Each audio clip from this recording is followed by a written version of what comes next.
안녕하세요, 케토입니다. 이번 콘텐츠에서는 저탄고지 다이어트를 어떻게 시작해야 하는지 궁금해하시는 분들에게 도움이 될 수 있는 정보들을 공유해볼까 하는데요.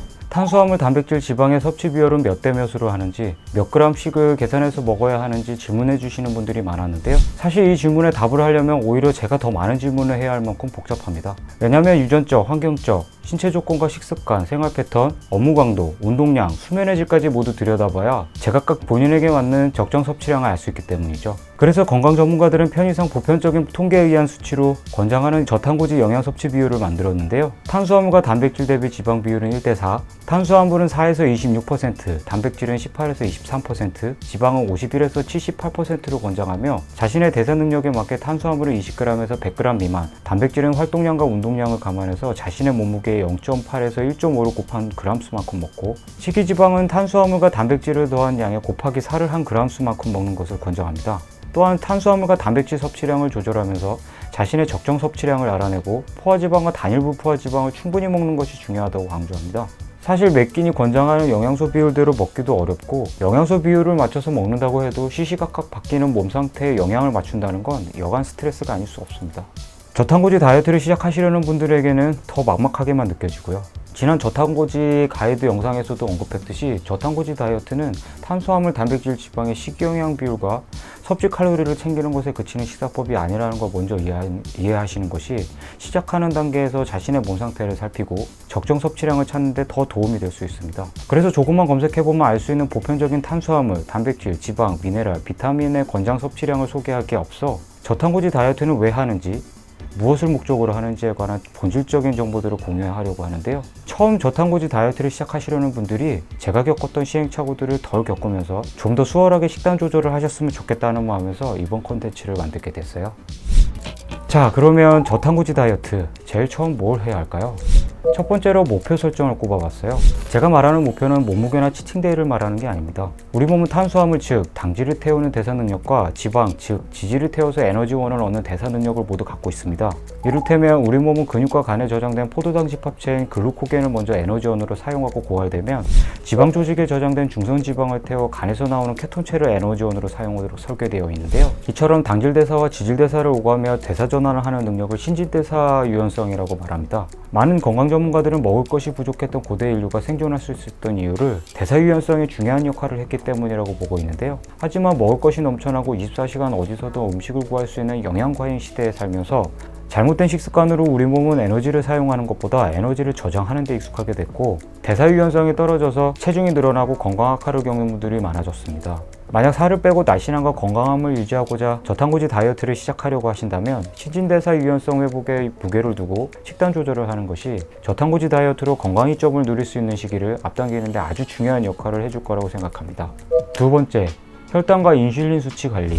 대사 유연성을 회복하고 지방을 태우는 몸이 되기 위해서 가장 먼저 해야 할 일은 혈당과 인슐린 수치를 많이 높이는 음식들을 내 식단에서 제외시키는 것이라고 생각합니다. 지난 인슐린 관련 컨텐츠에서도 말했던 밥, 빵면, 떡, 과일 주스, 탄산음료와 같은 정제된 곡물과 당류를 포함하는 탄수화물과 식품 첨가물이 많이 들어가는 가공식품, 인스턴트 식품, 정크푸드 등 혈당과 인슐린 수치를 많이 높이는 음식들이 해당하는데요. 이러한 음식들을 계속 먹게 되면 신진대사에 문제가 생기고 인슐린 저항성을 일으키며 과체중, 비만, 전당뇨, 대사증후군을 비롯해서 혈관염증을 일으키고 심혈관계 동맥경화증, 뇌질환, 간과 신장질환을 포함해서 각종 질환에 노출될 수 있기 때문에 저탄고지 다이어트를 시작하시려고 하시는 분들은 혈당과 인슐린 수치를 많이 높이는 음식들을 제일 먼저 제한하는 것이 지방대사를 활성화하고 대사 유연성과 건강 회복을 빠르게 앞당길 수 있습니다.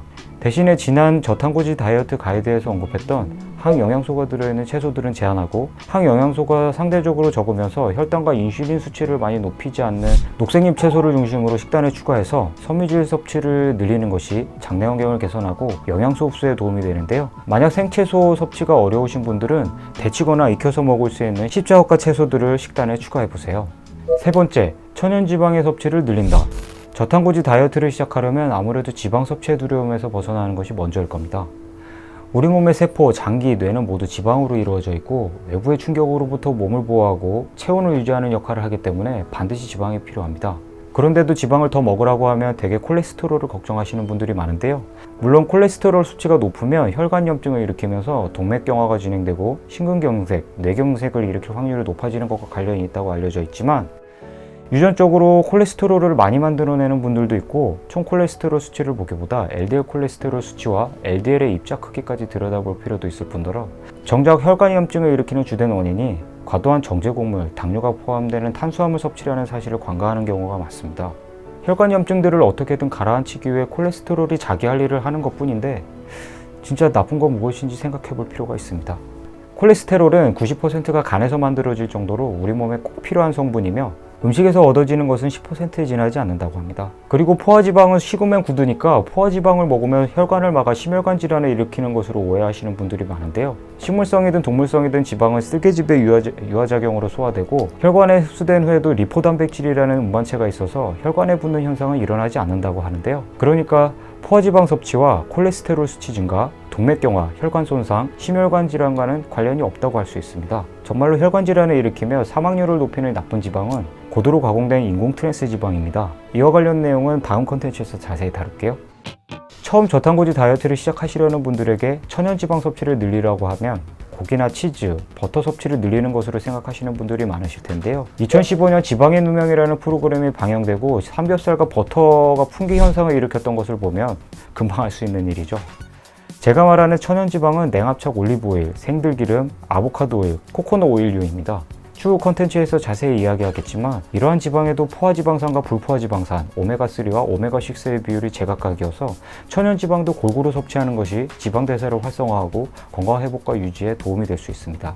시작부터 기름진 고기를 자신의 대사 한계치를 넘어서는 양을 추가하기보다 평소 식단에서 밥, 빵, 면, 떡과 설탕, 과일, 주스, 달달한 간식, 탄산음료와 같은 정제된 곡물과 당류를 포함하는 탄수화물 섭취를 줄이는 만큼 몸에 좋은 천연지방 섭취를 서서히 늘리는 방법으로 시작하는 것이 내 몸에 맞는 적정 섭취량을 찾는 데 훨씬 더 도움이 될 수 있습니다. 식단 조절을 하면서 지방 섭취를 더 늘려야 한다면 지방 함량이 높은 과일인 아보카도, 목초를 먹인 소의 젖으로 만든 그래스페드 무염버터와 치즈 또는 MCT 오일을 추가해보세요. 외식하는 경우라면 포션버터를 가지고 다니거나 올리브오일, 생들기름, MCT 오일을 작은 앰플병에 담아서 가지고 다니는 것도 식단을 유지하는데 좋은 방법이 될 수 있어요. 무엇보다 자신의 대사 능력에 맞는 적정량을 찾는 것이 중요한데, 천연지방 섭취를 잘 챙기면 호르몬 균형이 맞춰져서 먹는 양을 알아서 조절해 준다고 합니다. 네 번째, 칼로리 수치보다 질 좋은 영양소. 저탄고지 다이어트를 시작했다면 총 칼로리 수치보다 내 몸에 맞는 질 좋은 영양소에 집중해보세요. 우리 몸의 생체 활동을 제어하려면 충분한 칼로리 섭취를 해야 합니다.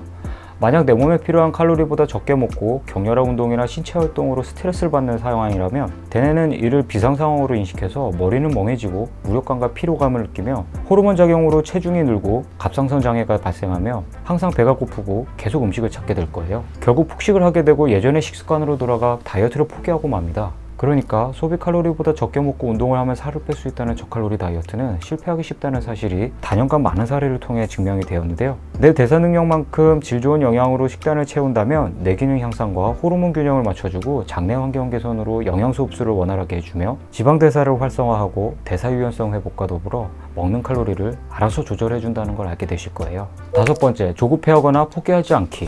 탄수화물, 단백질, 지방을 얼마나 먹어야 하는지의 해답은 내 몸이 보내는 신호 안에 있습니다. 건강 전문가들이 권장하는 영양 섭취량을 내 식단에 도입해보고 내 몸의 반응에 귀를 기울여 먹는 양을 가감해보면서 내 대사 능력에 맞는 적정 영양 섭취량을 찾아가는 과정이 꼭 필요하다고 생각하는데요. 정제 탄수화물과 식품 첨가물이 많이 들어가는 가공식품, 인스턴트 식품, 정크푸드의 섭취가 많았거나 잦았던 분들일수록 호르몬 불균형과 장내 환경, 뇌 활성화와 신체 기능 개선에 다소 시간이 걸릴 수 있고, 당질 대사에서 지질 대사로 전환하면서 겪을 수 있는 부작용인 키토플레 수위가 높게 나타날 수 있지만, 그럼에도 꾸준하게 정제된 곡물과 당류를 포함하는 탄수화물을 적게 먹고 질 좋은 단백질은 적당량 먹으면서 몸에 좋은 천연지방을 늘리고 식이섬유와 식초, 미네랄, 비타민 등 건강을 보호할 수 있는 음식들을 더 먹는다면 신진대사 유연성을 회복하고 살이 빠지면서 날씬하고 건강한 몸을 유지하실 수 있게 될 거예요.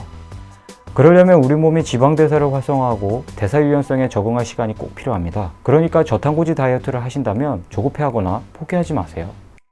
자, 저탄고지 다이어트를 어떻게 시작해야 하나요? 라는 질문에서 시작한 이번 콘텐츠를 정리하자면, 첫 번째, 신진대사 유연성 회복을 목표로 설정하기. 두 번째, 혈당과 인슐린 수치 관리하기. 세 번째, 천연지방의 섭취를 늘리기. 네 번째, 칼로리 수치보다 내 몸에 맞는 질 좋은 영양소에 집중하기. 다섯 번째, 조급해하거나 포기하지 않기.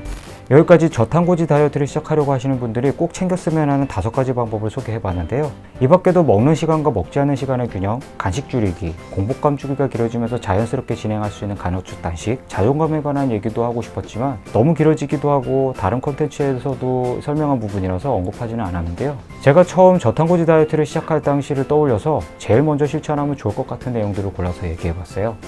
무엇보다 제가 매 컨텐츠에서 말하고 있는 내용이지만 저탄고지 다이어트는 내 삶이나 다름이 없고 내 삶 전반을 돌아봐야 건강이점을 누리는 시기를 앞당길 수 있다고 생각하는데요.